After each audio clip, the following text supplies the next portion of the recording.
नमस्कार दोस्तों, स्वागत है आपका BMJ एकेडमी में। दोस्तों, करंट अफेयर्स के प्रतियोगिता दर्पण के सारांश के आज के इस वीडियो में हम अगस्त 2023 अंक के आर्थिक वाणिज्यिक परिदृश्य का सारांश देखेंगे, जिसमें जून 2023 के आर्थिक क्षेत्र से जुड़ी प्रमुख जानकारियां हैं। तो आइए दोस्तों शुरू करते हैं। वित्तीय वर्ष 2022-23 के दौरान केंद्र सरकार की प्राप्तियों एवं व्यय के कंट्रोलर जनरल ऑफ अकाउंट्स के आंकड़े राजकोषीय घाटा GDP का 6.4% रहा। वित्तीय वर्ष 2022-23 में केंद्र सरकार की प्राप्तियों एवं व्यय संबंधी आंकड़े वित्त मंत्रालय के controller general of accounts CGA द्वारा 31 मई 2023 को जारी किए गए। इन आंकड़ों के अनुसार केंद्र सरकार का राजकोषीय घाटा 2022-23 के दौरान 17,33,111 करोड़ रहा, जो कि संदर्भित वर्ष में GDP का 6.4% है।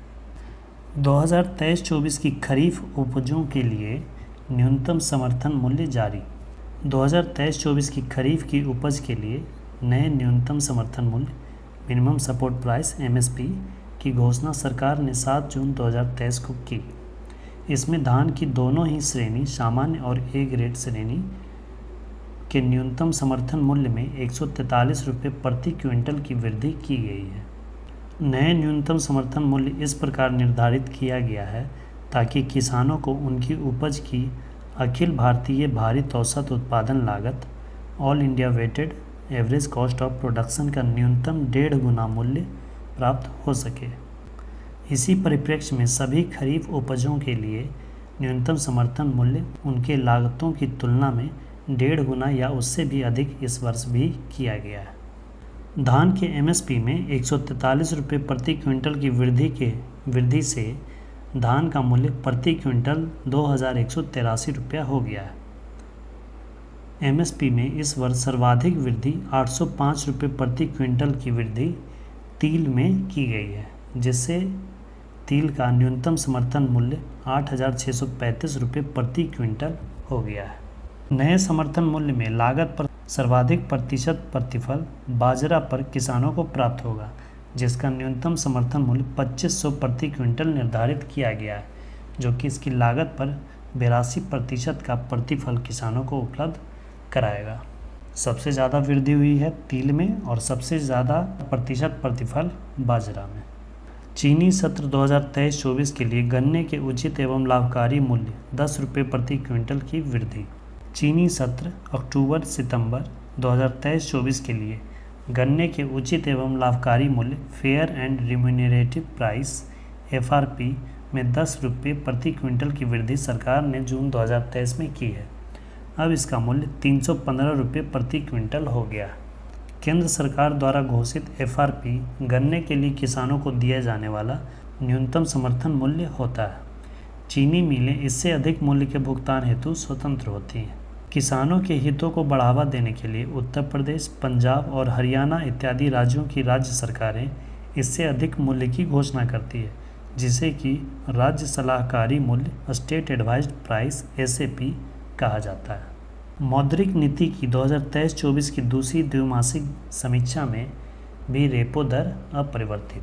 विगत एक वर्ष तक अपनाई गई कठोर मौद्रिक नीति के मुद्रास्फीति पर सकारात्मक परिणाम को देखते हुए अप्रैल 2023 में 2023-24 की पहली द्विमासिक मौद्रिक नीति में रेपो रेट 6.5% व अन्य प्रमुख बैंकिंग दरों में कोई परिवर्तन RBI ने नहीं किया था।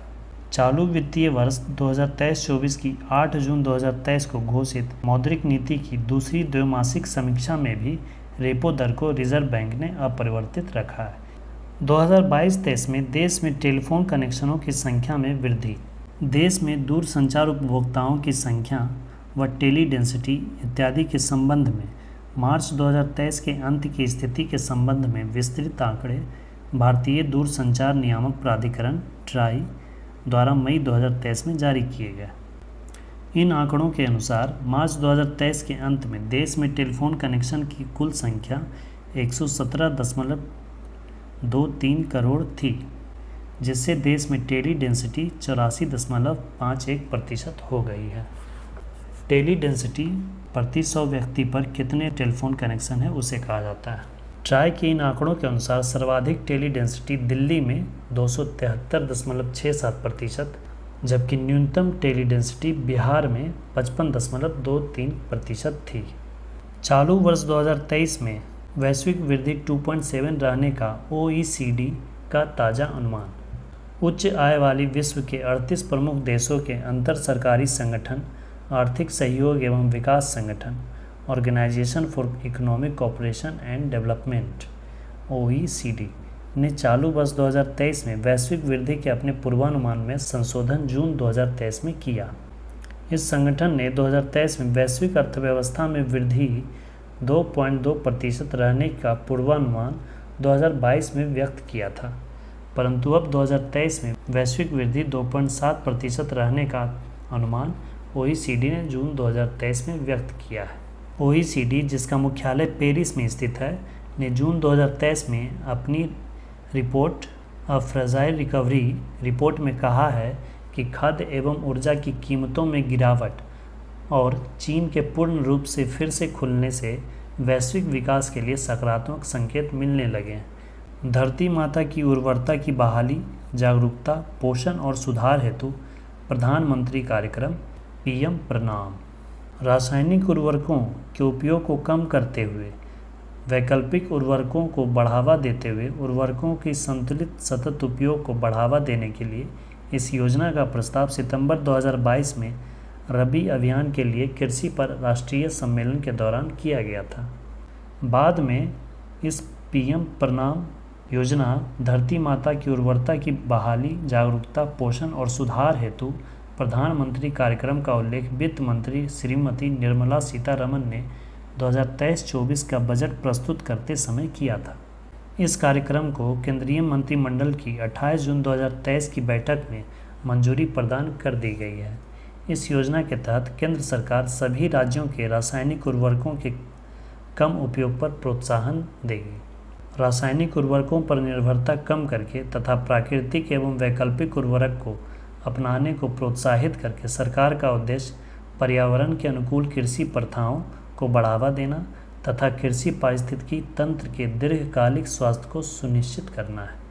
2023-24 में भारत में आर्थिक वृद्धि के पूर्वानुमान को विश्व बैंक ने घटाया। विश्व की विभिन्न अर्थव्यवस्थाओं, क्षेत्रों एवं संपूर्ण विश्व में आर्थिक वृद्धि की संभावनाओं के संबंध में विश्व बैंक ने अपनी ताज़ा रिपोर्ट जून 2023 में जारी की, जिसमें भारत में 2023-24 में वृद्धि का अनुमान 6.6% से घटाकर 6.3% किया है। विश्व बैंक के अनुसार मुद्रास्फीति की दर ऊंची बनी रहने तथा बैंक दर भी ऊंची बनी रहने के कारण उपभोग मांग में आ रही गिरावट के चलते वृद्धि दर पहले की तुलना में कम रहने के आसार हैं। इसके बावजूद भी विश्व की उभरती अर्थव्यवस्थाओं में भारत में ही वृद्धि दर सर्वोच्च रहने की बात की गई है। अन्य जितने भी देश हैं उन सब की अपेक्षा भारत की वृद्धि दर सबसे ज़्यादा है। HDFC बैंक में HDFC का विलय। आवास वित्त क्षेत्र की निजी क्षेत्र की company HDFC housing development and finance corporation का विलय अब HDFC बैंक में 1 जुलाई 2023 से हो गया है। इस विलय के लिए योजना की घोषणा पहले ही अप्रैल 2022 में की गई थी। सभी वैधानिक औपचारिकताओं के पश्चात HDFC का HDFC बैंक में विलय 1 जुलाई 2023 से प्रभावी हो गया। HDFC के शेयर्स 13 जुलाई 2023 से स्टॉक एक्सचेंज से हटा लिए गए तथा HDFC के शेयर धारकों को उनके प्रति 25 शेयर के बदले HDFC बैंक के 42 शेयर दिए गए हैं। इस विलय के पश्चात बाजार पंजीकरण की दृष्टि से HDFC बैंक देश में रिलायंस इंडस्ट्री लिमिटेड के पश्चात दूसरी बड़ी कंपनी हो गई है तथा टाटा कंसल्टेंसी सर्विसेज को इसने तीसरे स्थान पर ला दिया है। एक आवास ऋण संस्थान के रूप में HDFC की स्थापना 1977 ईस्वी में हुई थी। इसी की एक अनुषंगी इकाई के रूप में HDFC बैंक की स्थापना 1994 में हुई। आज HDFC बैंक देश में निजी क्षेत्र का सबसे बड़ा बैंक है। अब 1 जुलाई 2023 से HDFC का विलय अपनी ही अनुषंगी इकाई HDFC बैंक में हो गया है।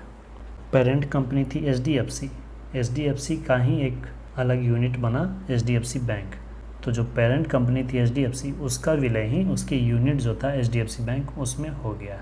भारत म्यांमार थाईलैंड राजमार्ग का 70% कार्य पूर्ण। भारत व थाईलैंड को सड़क मार्ग से जोड़ने के लिए प्रस्तावित IMT इंडिया म्यांमार थाईलैंड राजमार्ग परियोजना पर कार्य अब तेजी से चल रहा है तथा वर्ष 2027 तक इसके पूरा होने की संभावना केंद्रीय सड़क परिवहन मंत्री श्री नितिन गडकरी ने व्यक्त की।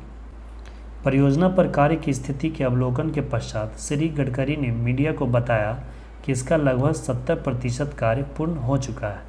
उन्होंने बताया कि मणिपुर में माहौल बिगड़ने से कुछ मुश्किलें इस परियोजना के मार्ग में आ रही हैं, जिन्हें जल्द ही हल करने की बात उन्होंने की। इस सड़क की लंबाई लगभग 1400 किलोमीटर है।